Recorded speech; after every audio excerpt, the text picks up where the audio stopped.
Is it true that if man is 5 and the devil is 6, then God is 7? Absolutely. It is so.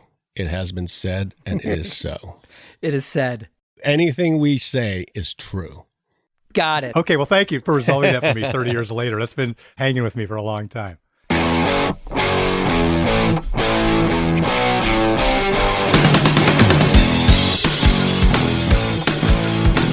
Hello, Cleveland!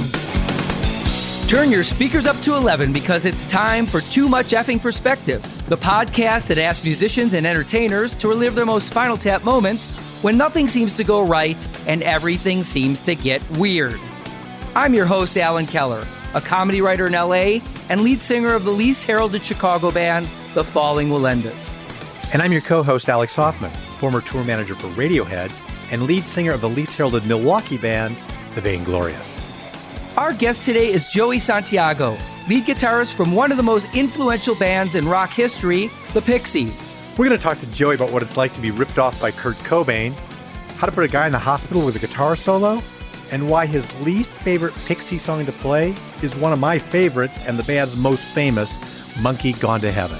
So without further ado, let's go to the TMEP show. It really puts perspective on things, though, doesn't it? Not too much. There's too much that's perspective now. Alex, in the year 2000, before GarageBand was a recording app on every Apple computer, it was an international website where bands could upload a tune and people could review it. So I uploaded an old Falling Wallendas song called Porcupine off our second album, Belittle, and it received really good reviews. I remember that. In fact, do you remember it went to #1 in the world for 2 straight years? I remember you boasting to me about that. Yes, that's something I would boast about, sure. And wouldn't you? No, modesty is the best policy, but go on. Well, some reviewers on GarageBand didn't give me as much credit as I felt I deserved for Porcupine. They said I was heavily influenced by Radiohead's song Karma Police. Now, I love Radiohead. I think they're one of the best bands ever. My daughter loves them. But they didn't influence me. Our careers overlapped. We were contemporaries. And truth be told, I went with you to meet Radiohead back in 1995 when they were playing the Metro in Chicago. Yep, you sure did. And I gave Tom York a pre-pressed copy of Belittle in the back of his tour bus. Yep. This was the Benz tour before OK Computer, before Karma Police was ever recorded. So my question is, who influenced whom? Right. I also remember during that show, we were standing there watching Tom sing, and you're like, what planet is this guy from? Well, if I did say that, he, Colin Hay, and I all come from the same planet, Cyclops, because we suffer from similar eye afflictions. But that aside, I think what you're implying here, Alan, is that Radiohead was influenced by Falling Wallendas? Listen, everybody's influenced by someone. If they're influenced by the Falling Wallendas, I'm very proud of that. And and would it have hurt Tom York to name me when he listed his influences? I mean, he's given credit to Neil Young, Aphex Twin, REM, Bjork, David Bowie, the Pixies, everyone. But no mention to me, no mention to the Falling Wallendas. Yeah, he probably didn't even say Rum Dillion, right? Your stage name. Not even Rum Dillion was in there. Oh, my goodness. Not even Rum Dillion. Well, you know what? Let me share a quick story. When I was first getting to know Tom, he and I went and had lunch, and he was sharing with me some of his musical influences, songwriting influences, that kind of thing. And I told him about this band that I had just tour managed the year before called The Chills from New Zealand. Has a very talented songwriter named Martin Phillips. And Martin is a huge fan of Randy Newman. And in fact, on the tour that I was on for their album, Soft Bomb, there was a song called Song for Randy Newman. And in that song, Martin says, others made the same mistakes, men like Wilson, Barrett, Walker Drake, on the journey they were forced to make. People take so much, then leave when you lean. And I quoted that for Tom, and he's like, I love all those guys. So another example of him calling out influences, but somehow not mentioning you. So, or mentioning the Falling Wallendas.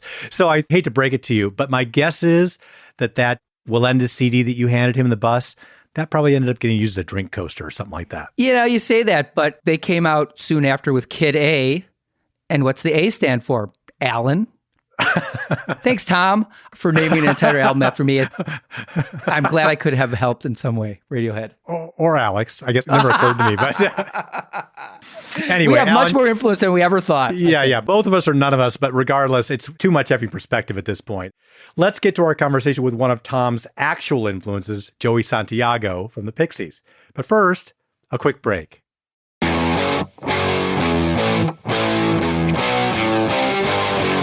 And now, our conversation with a man who, along with Charles Black Francis Thompson, Kim Deal, and David Lovering, formed a band David Bowie called the Psychotic Beatles. Pixies guitarist Joey Santiago. Okay, Joey, I'm hitting record now. And guys, we're set whenever you're ready to go. Gretchen's going to be like God here. She's going to disappear, but she's going to be overseeing our conversation from the cloud. That's what Churchill said about his father. My father, like God, was busy elsewhere. We're going to be talking a lot about the Yalta conference today, Joey, just so you're prepared. Right, and the Gallipoli campaign. Joe, I want to start out by saying how we met, because I think that's kind of a weird, funny Spinal Tap moment. Do you remember at all? Well, we met at our kids' elementary school. Right, and I knew you as Joe, and we talked every day.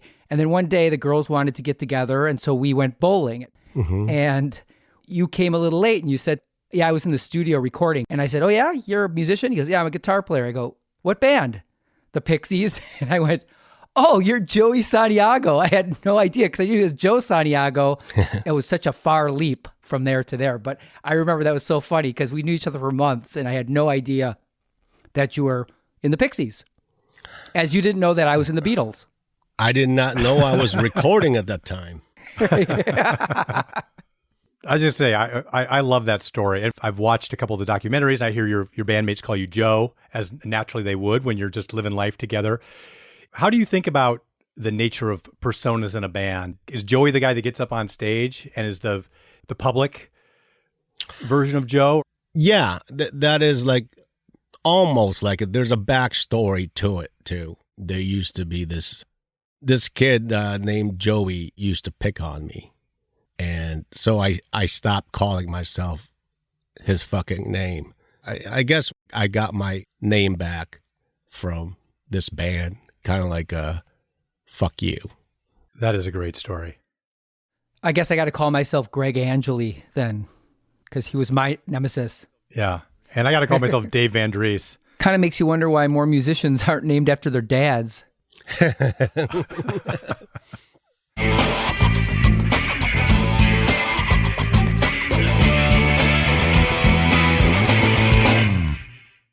Some people label you guys as punk, but punks are such fashion victims, and you guys, no offense, seem like you could care less what you wear on stage, especially Charles.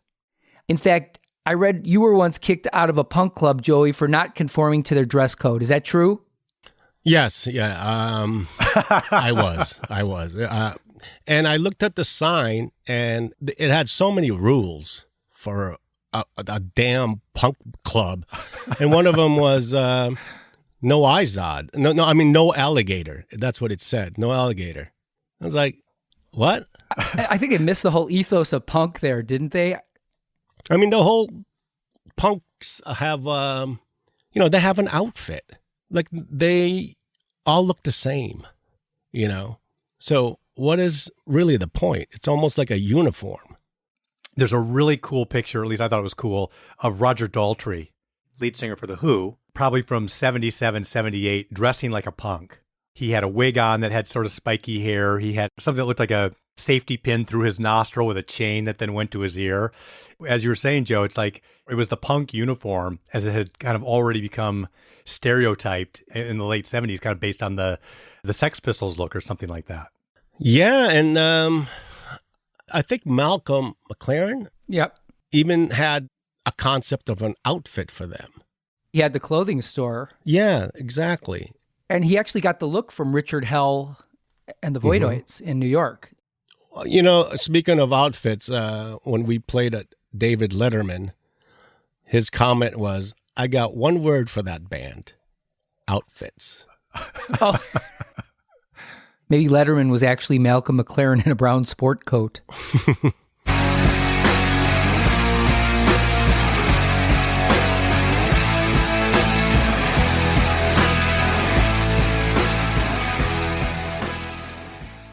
Joe, so you were telling me that your favorite moment in Spinal Tap is the Boston line. Boston's not a college town. That was it. You nailed it. I just came back from Boston, and I never knew there were as many colleges in Boston as there are fireworks stands in Texas. I mean, yeah. I mean, it's on my walk home from work, I would probably pass about maybe 30 million. Give or take. 5 colleges per capita or something like that. Mm-hmm. Well, there's colleges within colleges there, which is kind of frustrating. So you grew up outside of Boston, but you and Charles met at Amherst, right? Yeah, we were suite mates in UMass. I visited Amherst the year that you were there, I think 1983, and I started a food fight with dried rice noodles.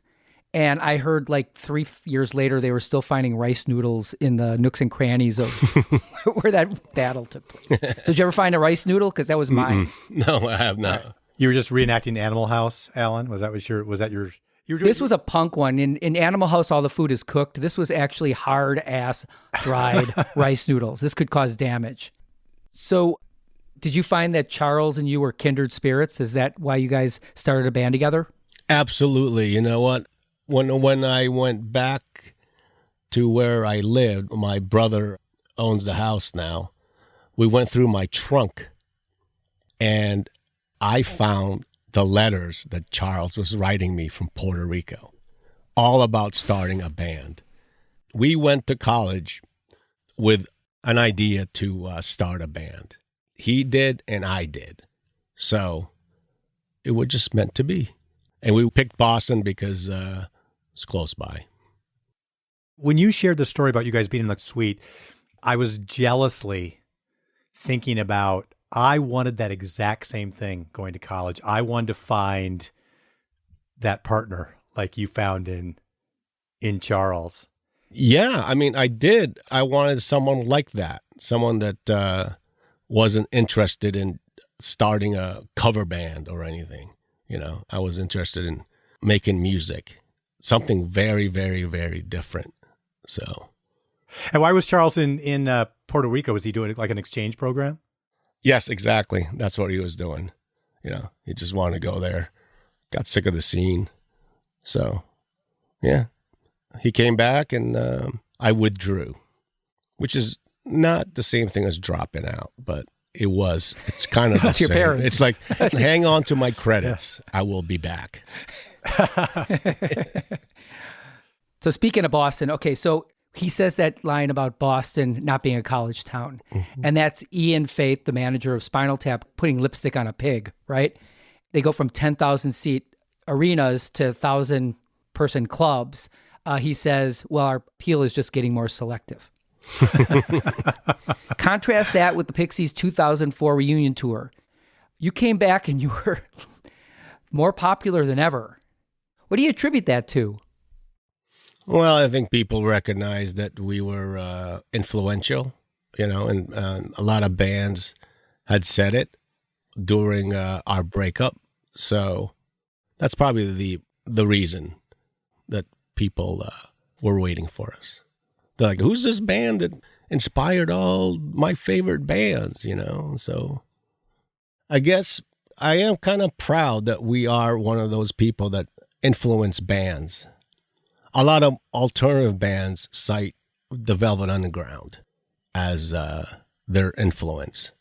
So that's great. So we're one of those bands that have a signature sound that they could just refer to. I could imagine them going to a studio and do something Keith Moonish, do something Who-ish. We're probably one of those bands. Do something Pixie-ish. Let's rip off the Pixies. Well, that's exactly what Kurt Cobain said he was trying to do when he wrote Smells Like Teen Spirit. In an interview, he said, and I quote, "I was basically trying to rip off the Pixies. I have to admit it. We use their sense of dynamics, being soft and quiet and then loud and hard. Mm-hmm. And the same thing is said by Radiohead's guitarist Johnny Greenwood. He said they had to become a keyboard band because they ran out of Pixies songs to rip off. And even Bowie was a big fan of yours. He covered your song Cactus from Surfer Rosa on his album Heathens. Speaking of Radiohead, when I was working with them, Johnny had been playing guitar for maybe 2 years. Wow, really? And yeah, he was a keyboard player originally. So he just approached the guitar in a different way because he had started on a different instrument and he saw and heard the guitar differently. As I've been listening back to Pixies music and your guitar pieces in particular, I was thinking very similarly, like the stuff you were coming up with was really like unpredictable, unorthodox. So I was curious about that. You know, how would you characterize the way you approach guitar? I try to play things as simple as possible. Other guitar players would probably think, why didn't I think of that? You know, I want to be different, and I like hanging on to a note as long as possible because that won't get in the way of the vocals, and it'll be different enough if you want to like hear the guitar and just wonder what the hell he's doing. That's the whole point. I think Johnny Greenwood would agree with that. The Radiohead lore is that in Creep, where there's that thing they call the chucker, right? Where they Yep. The story was that Johnny didn't like the song. He kind of thought it was too ballady or something like that. So in the studio, he threw that in there just to mess it up. And it worked. It's good to have those moments in music where it's only your secret, you know? It's like, why did I do that? It's because of this. I did it on one song not too long ago, actually. I forgot the name of the song. I'll get it later. But I did a English siren. Ambulance or a police. Because this one punk pissed me off at a bar the night before. And I wanted to do something to him, you know, because he touched me. He shoved me with his shoulder. So I was pissed and I was drunk and I wanted to do something to him. But I did not. I held off. And the next morning, they asked me, what do you want to do? I'll do this. And I did a little sound that emulated an ambulance. It was my fantasy that I curbed him and he got taken away. I know that sounds very, very violent, but at least I did it through music and I didn't do it through real life. I love that story, Joey. And you said that's recently? Yeah, it was on the Head Carrier album. Let me see. Let me find it, okay? Yeah. While you're thinking of it, I just think that just shows incredible, I mean, maybe a weird word to say, but just maturity, right? Chuggalugga. Okay.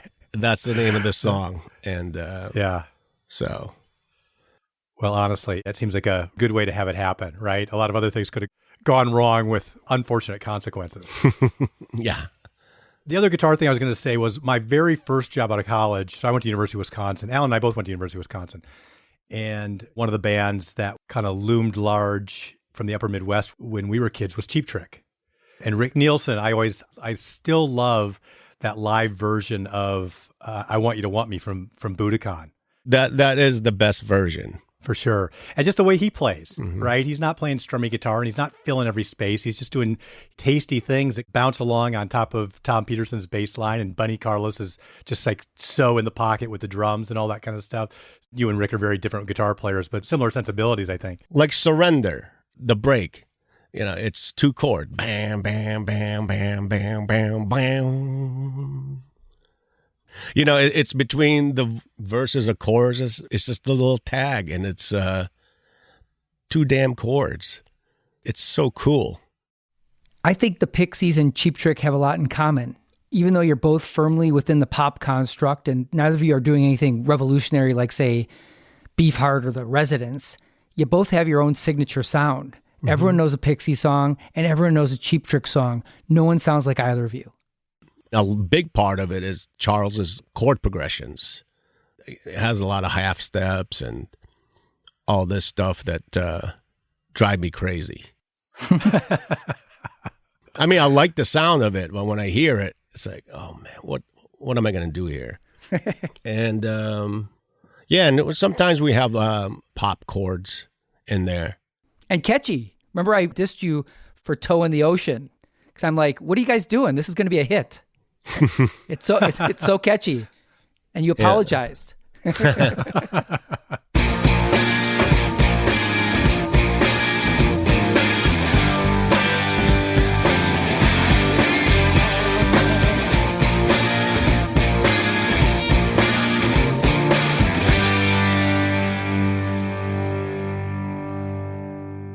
I watched Loud, Quiet, Loud, I think a 2004 documentary on the Pixies reunion tour. And to be honest, it didn't seem like it was that much fun to be in the Pixies. Of course, you've got four people with different personalities thrust together 24/7 for months at a time. It's a recipe for disaster. And I think I read that Charles said, if we had only taken a break, we probably never would have broken up. Well, yeah, I mean, that's a truism at its finest. It sounds like if we didn't break up, we wouldn't have broken up. Yeah, sure. And if he had have broken up the band in a newspaper article without telling you, you guys wouldn't have broken up, right? Right, exactly. But I know what he meant. It's because we were releasing an album once a year, and we never took a break. And in fact, for Trouble Lamont, I needed some time for myself, having toured a lot. I mean, I love touring, but I just was like, why are we doing this? Why do we have to do it once a year? There's no reason to do this. And that documentary, I think that basically sums up a lot of bands, I would think, if you're a band like us. I mean, there are other bands that just go nutty. I was thinking that the general public can commiserate more with how it is to be in a band because they were stuck with their families in COVID quarantine for like a whole year. But you also, in that documentary, you come off as the Derek Smalls of the group. You're the lukewarm water between Kim Deal and Charles. You were kind of like trying to keep everything together when it was obviously very challenging. It was just by default. That's it. David really keeps to himself. And I guess I make myself a little more available. That's about it. It was just by default that I did that. Maybe David's not actually that quiet. He just makes all your memories disappear because he's a magician. Yeah, that could be it. I was thinking about that. I watched Loud, Quiet, Loud as well. But I also found a documentary on YouTube from the late 80s. I think it was one of your European tours that were kind of like a bunch of home movies shot by your longtime lighting director, Miles Mangino. Yep.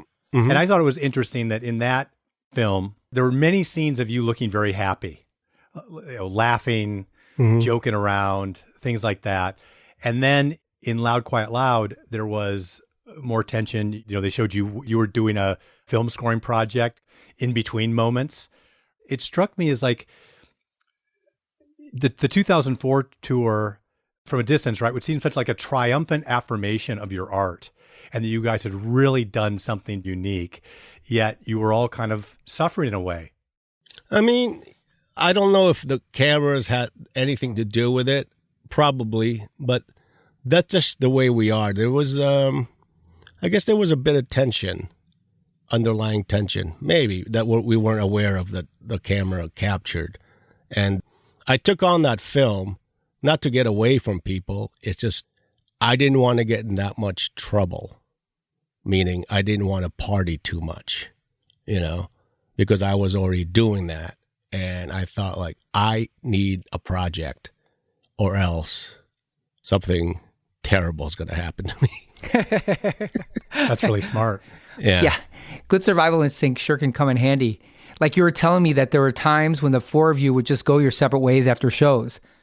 But you weren't always successful, right? Like that time you were in the hotel bar? Well, I think we were in Belfast, and I wanted to just be by myself, go to a bar, and chill out, find a dive bar. And I thought I saw Kim just getting out the elevator, so I just booked into like an alley, and then I found this bar, and then I sat down, had a drink, and then she walks in.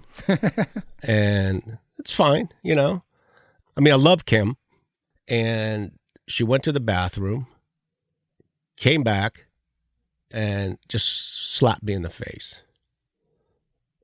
Yeah, that's what happened. And then just like the movies, pretty corny, the bartender poured me a shot.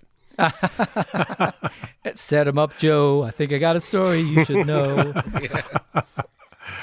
So obviously there are times that you guys don't get along, but it can't be like that all the time. Well, it's not all the time. I guess I should clarify that. Right now, we do get along. Right now, at this moment, we do get along. Of course, Paz, your new bassist, has been a good influence, right? Paz means peace, and Right. she brought that along with her. There are times when we will all go out to dinner together as a band. When we entering the lobby from the bus, Charles would go, "What are you doing for dinner?" And we would go out. Paz would go, "Let's get coffee tomorrow." We would do that. We don't necessarily do it often, but we have different interests when we go to the city. Paz likes to go to museums and stuff. I like to go on occasion. And a lot of times Paz and Charles would go together. Sometimes I would go later because I sleep later. I like to go to a park and take a nap. God forbid someone finds me is like, "Oh, you're a vagrant. You don't have money?" You're like, no, not me. Not your currency. There is a special camaraderie on the road. Yeah. And I found a joy of being in the tour bus after the show and just rolling down the dark highways. And Did Radiohead hang out together a lot, often? they did. They They did. did. And kind of by necessity. And again, I was with them on Pablo Honey, so it was still relatively early days, right? But we all did spend a lot of time together. We did go out to meals and in small groups. Johnny used to like to go off and do his own thing and on different adventures, and going to music shops, vinyl shops and things like that was a big thing for him. But yeah, they enjoyed each other's company quite a bit. Ed and Colin and Jim Warren, the sound man who's still with them, they played bridge. They played a lot of bridge on the bus.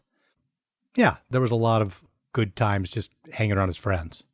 I think we are all introverts in that way. And it makes for more interesting conversation when we get together. Like, what did you do today?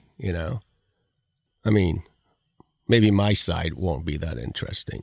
I took a nap outside. I slept in this awesome park today. You wouldn't believe it. Yeah.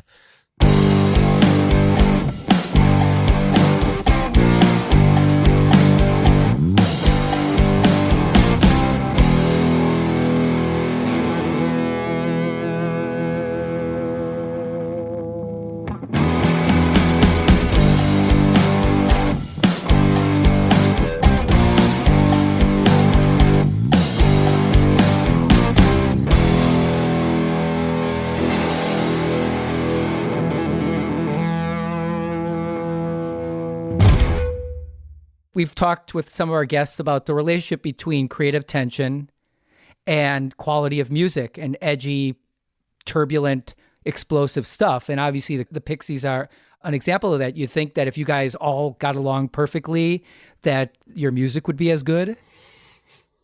That was the only way we knew how to do it. But during Surfer Rosa and Doolittle, we were getting along really great. It wasn't until the last two albums, and it happens to be so that those are probably the less revered ones. So there might not be any truth to the tension thing. But I did see Monster. Oh, the Metallica thing. Yeah, some kind of monster, right? Or Yeah, something some like that, kind of monster, and it just goes to show that, a band doesn't have to hate each other to make good music. Yeah. What version of reality would come out in a modern Pixies doc? Today, Yeah, today. a little more joyful, but the backstage is just about the same as Loud, Quiet, Loud, you know? It's because we go to the show about an hour before we go on. So we're already in that mindset of getting into the zone, as they call it. We don't talk that much to each other just because we are getting ready. You know, we have something to do in an hour, you know? There's not much time for us to say, hey, how's it going? Blah, blah, blah. You know, I walk in and David's already doing his Paradiddles, the warm-ups. paradiddles and all that stuff. And Charles and Paz would be doing their vocal warm-up. And I would, you know, I'd have a guitar and maybe go over one or two songs that trick me out at times, you know. So, yeah. Do you feel any nerves before you go on stage? Any butterflies? Things like that? Yeah, I do. Yeah. Yeah. You know, someone that we know in common, Joey, from years ago is Tanya Donnelly. Oh, yeah. When I was with Radiohead on the second U.S. tour, Radiohead was doing a co-headline with her band Belly. You know, she used to throw up before certain shows because she would get so nervous. Uh-huh. And I was really surprised because she had a lot of performances under her belt at that point, yet it had an impact on her ahead of showtime. So I always thought that was interesting. Yeah. I mean, I've thrown up before a show. Huh. You know, nerves. It happens. It's not normal, but it happens. Alex just brought up Tanya Donnelly, who along with Kristen Hirsch made up the great band Throwing Muses. And I know you guys opened for them on your first tour, but by the end of the tour, they were opening for you, which obviously isn't the ideal way for things to happen. I'm just wondering how they took that. I would imagine they didn't feel too great about it, you know, because I didn't. I thought this shouldn't be happening at all, but it happened. And to such a great band, too. I mean, that Kirsten Hirsch is not a slouch. She's fantastic. Exactly. Yeah. That must have been a good tour, though. That was a great tour. Yeah. I love all of them. But really, that's a great pairing. That's a band that's, if I had to categorize it, they're really in your ballpark. They're very quirky. They are unpredictable. That would have been a fantastic show to see.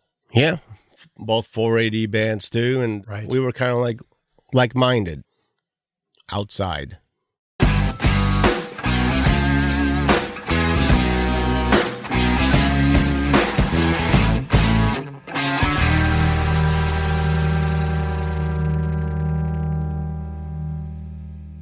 So another Spinal Tap scene that almost every band has experienced is getting lost backstage in Cleveland. I read that you guys had a similar experience at NPR on your way to the Tiny Desk concert. And I'm wondering, did you actually get lost in the parking garage, as they say, or were you just trying to avoid Terry Gross? Terry Gross, by the way, is not. She works out of WHYY in Philadelphia, not the NPR office. So I'm just going to fact check you there, Alan, but my apologies. It's not as funny when you do that, Alex. I know. I'll try not to do that again. Sorry.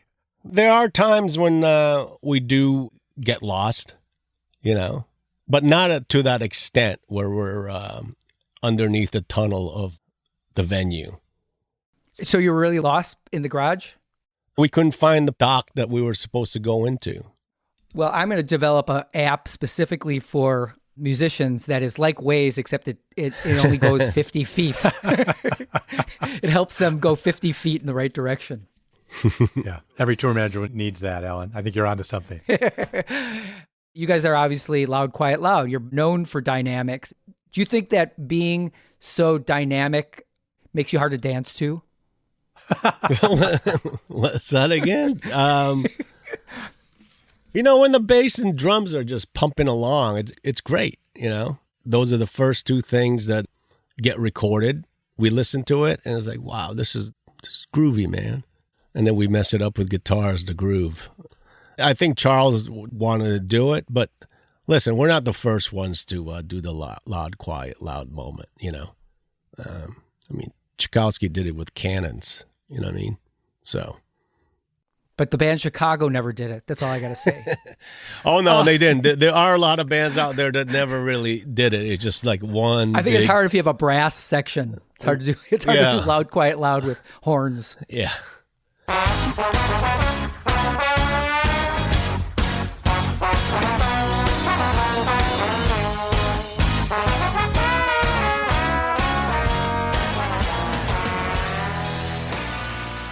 On Monkey Gone to Heaven, Black Francis says, "Rock me, Joe." Mm-hmm. Now, I've found that in rock and roll, when one guy calls out the other band member and it seems complimentary, it's actually passive aggressive. Like in Glass Onion, John Lennon says the walrus was Paul. Mm-hmm.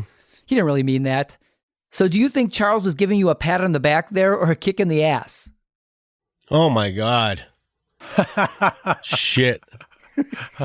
Now you got me paranoid. Yeah. Going back to John Lennon saying that Paul was the walrus, I looked it up, and the life expectancy of a walrus is 40 years, and John lived to be 40. So he must have been the walrus after all. Oh, wow. So he's the walrus. No coincidence there. No coincidence there. That's my least favorite song to play. It's Monkey. Really? Why? Because you have to play it so much, or? I don't know. I'm not fond of it to play. What are your favorite songs to play that you never get sick of? Oh, boy. Planet of Sound? The rest, really. The rest. The rest of them, Let me tell a story here. So in 92, I saw you guys at a medium-sized room at the President's Room in Milwaukee, probably holds 800, 1,000 people. Mm-hmm. And then later that year, saw you open for U2 at the Rosemont Horizon near Chicago. And prior, in the fall of 1991, I did my first ever tour as a tour manager with a band called the Bodines that you may remember out of Milwaukee. Mm-hmm. And we were on the bus one night, pulled into whatever the next town was at 2 a.m. And a bunch of guys were sleeping on the bus, and a few others of us were going to go into the hotel. And somebody put Monkey on the stereo in the front lounge and cranked it up. And that was the first time I'd heard it. And it played through, and then someone hit repeat, and it played again, and then someone hit repeat, and it played again. So it played loudly 5 or 6 times in a row, and a bunch of us were dancing in the front lounge, and it became the theme song of that tour, really. Oh, really? And there were some pissed off guys in the morning because they were woken up hearing it, but we had a blast. So anyway, I guess my question for you is it true that if man is 5 and the devil is 6, then God is 7? Absolutely. It is so. It has been said, and it is so. It is said. Anything we say is true. Got it. Okay, well, thank you for resolving that for me 30 years later. That's been hanging with me for a long time. Does that include, I was looking handsome, she was looking like an erotic vulture? That'd be true, right? Oh, it's true. It's true. I have another burning question for you, Joey. How come the Pixies got Surfer Rosa into the stores with a picture of a nude woman on the cover, but Spinal Tap couldn't get them to distribute Smell the Glove? Is that just an example of you guys being on the right side of clever and stupid?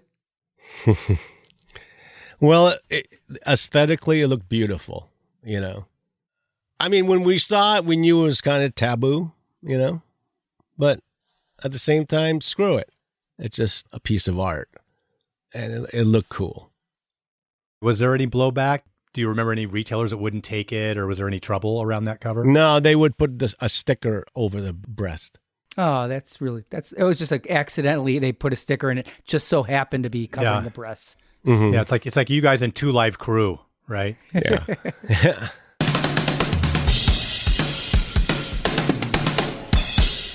So one of my favorite movies ever is Fight Club. Mm-hmm.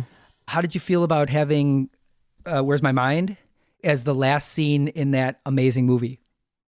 I had a problem with Pixies when that came out. Like some kind of mental thing, getting pissed off. Something that happened financially with the entity. And when I heard that song, a Fight Club doing a trailer before a movie, I left. Oh, you didn't know about it? No, I didn't know about it, but I did just leave the theater. Yeah. But I saw it later, and it is a great drop. One of the great music drops out there. I'm not just saying that because I'm in the damn band, but, it's just because the acoustic guitar got introduced and the whole score was done by the Dust Brothers. So there's a lot of like electronic going on, and then an acoustic goes on. One of the most, let's just say violent. It wasn't the most violent, but, buildings were falling down. So Pretty violent. Yeah. I mean, the whole movie's violent. But a perfect loud, quiet moment cinematically too, right? Yeah. I want to ask one more question. Joey, when you think of the movie This Is Spinal Tap, is there one universal truth from that film that stands out for you? A universal truth. I don't like it when people go to my place or backstage and just pick up a guitar. They could look at it, but just to pick it up and start playing it without asking me, that's just wrong in every possible fucking way. It's like, wow, you didn't ask. You didn't ask. Wow. Oh, is that your girlfriend? You mind if I, let me just... Is she vaccinated? Don't ask me. Yeah. Don't sugarcoat it, Joey. Say what you mean here. Well, obviously it happened before. Can you tell us the incident that happened? Well, it happened backstage, and it happened when someone came over my place. I just don't want to give any specifics here, but Got it. It has happened. And I was surprised on how I reacted to it. It shouldn't be a big deal, but it is. My boundaries were getting really disrespected. So I felt violated. That is super. You've clearly felt something visceral. That's what you're describing to us. Did you say anything to the person, or? No, I did not. And did it manifest in a British style siren the next day, or how did it? Right. How did it come to fruition? I talked about it later. It's like, what the hell? What the hell was he doing? God damn it! Fuck God, Yeah. Do you collect guitars that are from 1965 because that's your birth year? Yeah, I have two. I have a Rickenbacker 12-string. That's a 65. And I got my red guitar, ES 345. That's a great guitar. Yeah.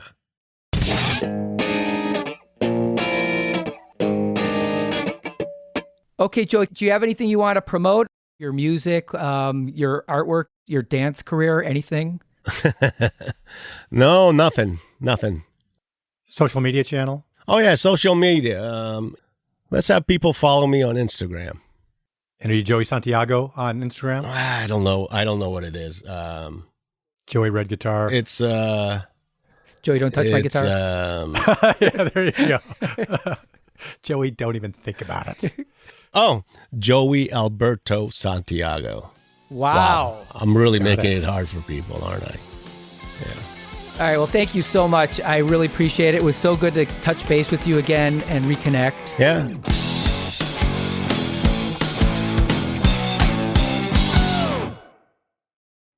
I've been thinking about how Kurt Cobain was so open about his intent to, quote unquote, rip off the Pixies. And it reminds me of Picasso's famous quote, good artists borrow, great artists steal. Mm-hmm. And obviously there's no plagiarism of the Pixies and Nirvana's work, but Cobain just wanted to give credit and acknowledgement to a band that he loved and played some part in his musical journey. Pre-David Bowie, David Jones, his work is really kind of odd. It's kind of a mishmash of influences. There's The Who, and there's Anthony Newley, and there's Scott Walker. And, I think he was really searching for his identity. And then he comes up with Ziggy Stardust and the Spiders from Mars. And The Who is still in there. The Walker Brothers are still in there. Mark Bolan is definitely in there. But it's all through the lens of David Bowie, this new creation, a stew of influences that takes all the people that he listened to into another world. And then what I think is really fascinating about Bowie too, and what I think is indicative of other great artists like Picasso, is that they start becoming their own influence. Bowie goes from being Ziggy Stardust to the Thin White Duke. And you can see it in the album Diamond Dogs, which is kind of like this bridge in between these two eras. And so Bowie during Young Americans and Station to Station is really just another incarnation of the Ziggy Stardust Bowie. What I'm saying is that when you're influenced by artists, make sure that you filter them as opposed to they filter you. Yeah, I think that's right. And I also think there's kind of an organic process there from the beginnings of pop music to today, right? Whether it's the Stones being influenced by Muddy Waters or hip hop artists being influenced by jazz, blues, pop, and sampling those things, bringing them literally into their music, but remaking it. You know, those influences are really important and pervasive. And at the same time, those things that you could say are stolen are also shaping what these artists become on their own. You know, I have a friend, and I remember he came out with this really amazing demo tape in high school. It was like, wow, where did you come up with this? And it was great. He got a lot of recognition for it. Shoot ahead a couple years, and he gets signed to a major label, and he records an album, and he starts playing it to me, and he goes, this is my Peter Gabriel song, and this is my Smithereens song. And I was like, oh no.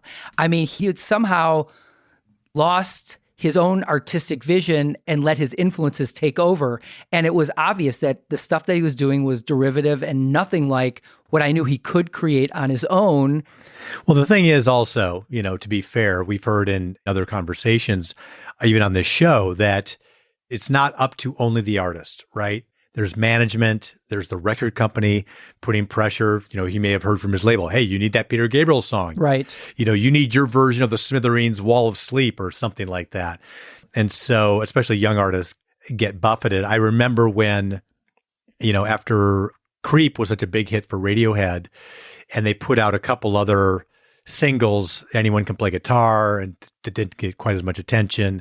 And then the Bends came out, and they had Fake Plastic Trees, right, as the first single.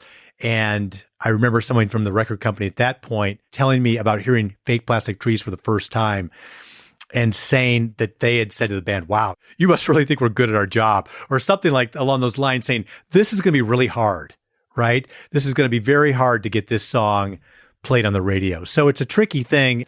Artists get pushed in a bunch of different directions, and they're influenced by even non-musical influences. I really think the difference between an artist and someone just doing this to make money or be successful is their willingness to cave to those external forces. I know after the Beastie Boys had their hit, You Gotta Fight for Your Right to Party, the label really pushed them to do more of the same, and they fought back. I think they may have even stepped away from their deal and ended up recording Paul's Boutique on their own, which was a commercial bomb, but was indicative of the breakthrough work they become known for. To me, that's the right approach. Your artistic vision is what makes you unique. It's the only reason why you're doing this in the first place, really. Otherwise, you might as well just be in a cover band. Mm-hmm. And if you're a new band who loves the Pixies, remember, you're not the Pixies, and you never will be. Just be yourself. And trust me, all the time you spent listening to Doolittle junior year and junior college, well, that's going to come out in your work, whether you like it or not. But make sure it's your work, not theirs. I'll get off my soapbox now. Yeah. That's in music. That's in other aspects of your life, right? People influence you. There's good influences, there's bad influences, and you're ultimately a stew of those influences, but you emerge as the person you are.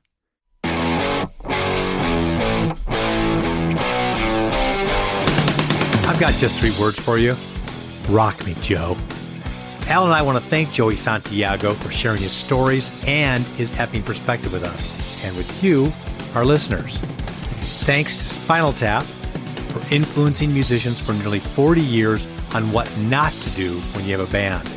To sign up for that crash course, watch the film This is Spinal Tap on Apple Movies, Amazon Prime, and elsewhere. And find those legendary songs on your favorite streaming service. Since we now know for certain that God is 7, this week we're recommending the song Rock and Roll Creation from the album The Gospel According to Spinal Tap.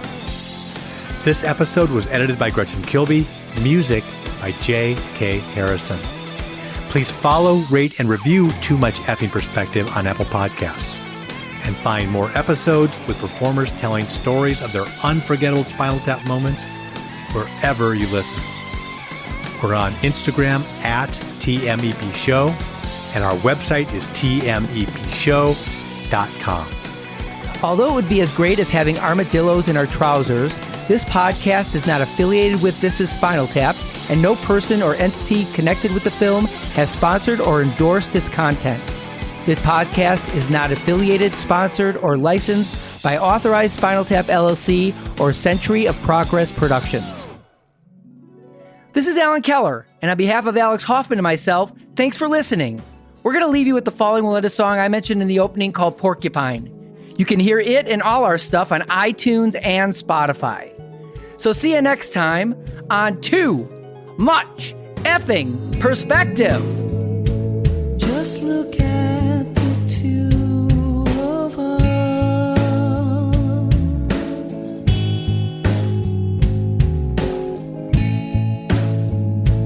The porcupine in love with the cactus.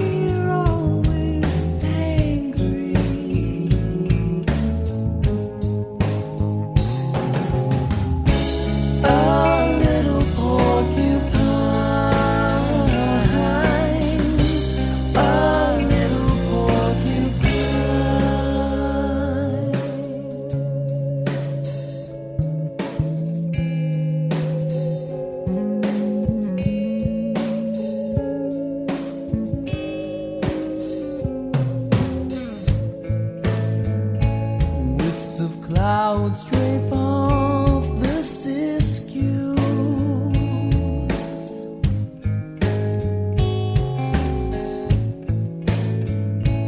like veils on a thousand lonely pines.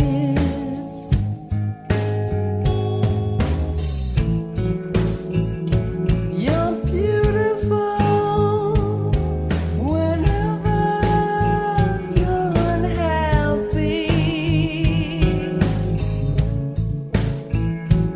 And baby, you're always unhappy.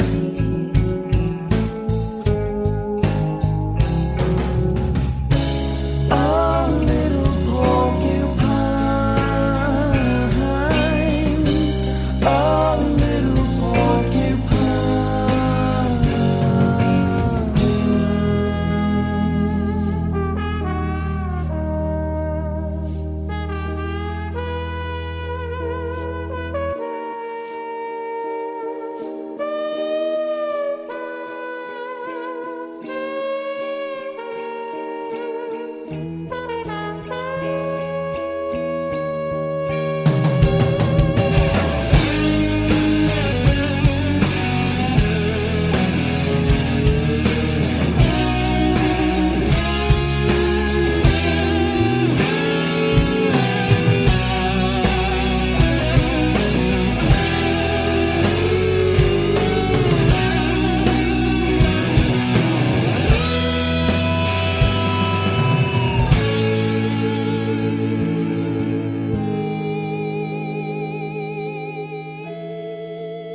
Evergreen Podcast Network.